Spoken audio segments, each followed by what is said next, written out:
প্রবৃত্তিম চ নিবৃত্তিম চ জনা বিদুরাস রসন্তম নাপিতাচার সত্যম তে সুবিধ।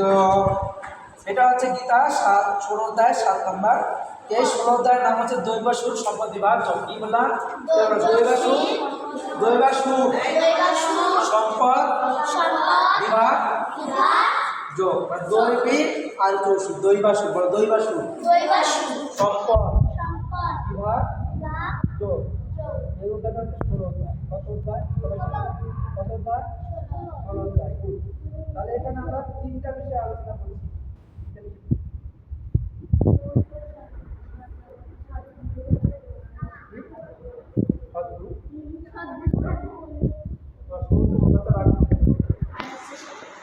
তুমি বলতে হবে, বলো। আর্জেন্টিনা বলো, শৌচ, সদাচার আর হচ্ছে সততা। শৌচ মানে কি? পরিষ্কার পরিচ্ছন্নতা। আর সদাচার মানে ভালো।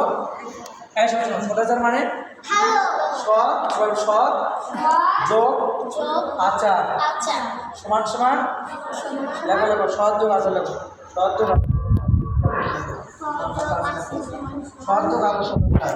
শৌচ মানে লেখো লিখলো মনে লেখা ভালো। তাহলে আচ্ছা, না লিখলে থাকবে। তাহলে কি অসুর বা ব্যক্তিরা ধর্ম প্রবর্তক এবং অসুর অধর্ম বিষয়ে নির্দিষ্ট জানে তাদের মধ্যে কোনো, তাহলে অসুরের মধ্যে কি নাই? আমি যদি এখন বলি অসুরের মধ্যে কি নাই, কি বলবো? আচার, সদ্য আচার সরে টাকা কৃষ্ণা ওষুধের কি নাই?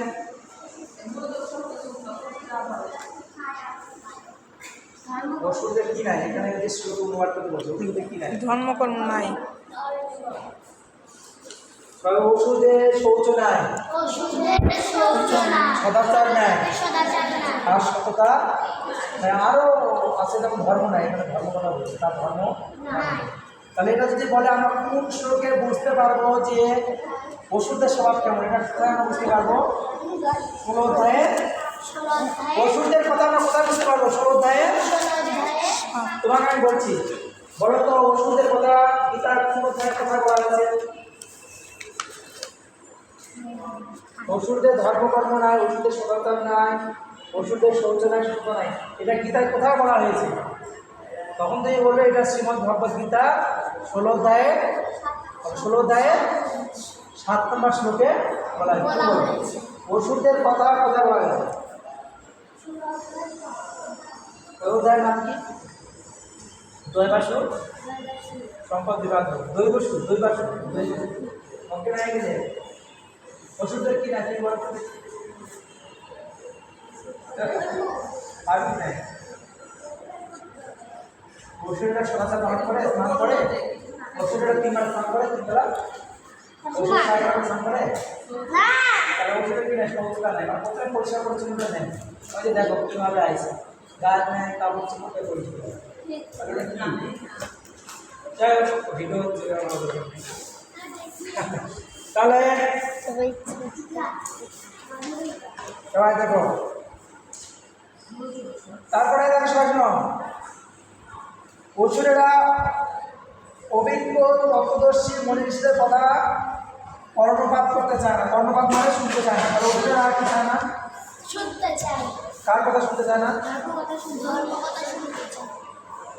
ধর্ম কথা শুনতে চায়। যেখানে আরো বলছি, মানে মনি ঋষিদের কথা শুনতে চলতেছে। সবাই এদিকে আর সবাই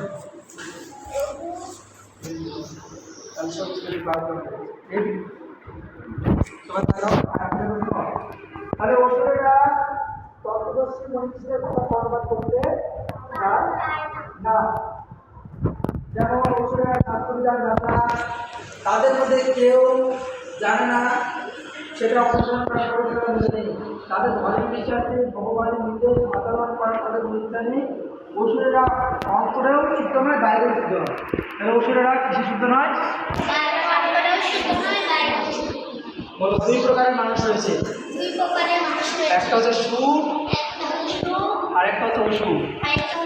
যারা ধর্মকর্ম মেনে চলে ভগবানের আইন পালন করতে আমরা এই যে জীবনের প্রস্তুতি এটা কি মানে শিখাইছি এটা হচ্ছে অর্জুন আর এটা হচ্ছে গুরু দ্রোণ নাকি কি বলছে নাচে কি আছে কি দেখতে পাচ্ছ কি বলছিলেন শুধু আমি চোখটা তার কি বলছিল রাস্তা দেখেছি তাহলে আমাদের লক্ষ্যটা যদি থাকে কি লক্ষ্য থাকে যেমন আমরা মন্দিরে আসবো গীতা ক্লাস করবো কি আসলো আমাদের কিছু আছে কিন্তু আমরা কি এখানে লাভবান হচ্ছে কি আমার ক্ষতি হচ্ছে আমরা এখানে আমরা সপ্তাহে একদিন এসে আমরা এখানে ভগবানের কথা আমরা শুনতে পাচ্ছি তাই কি ভগবান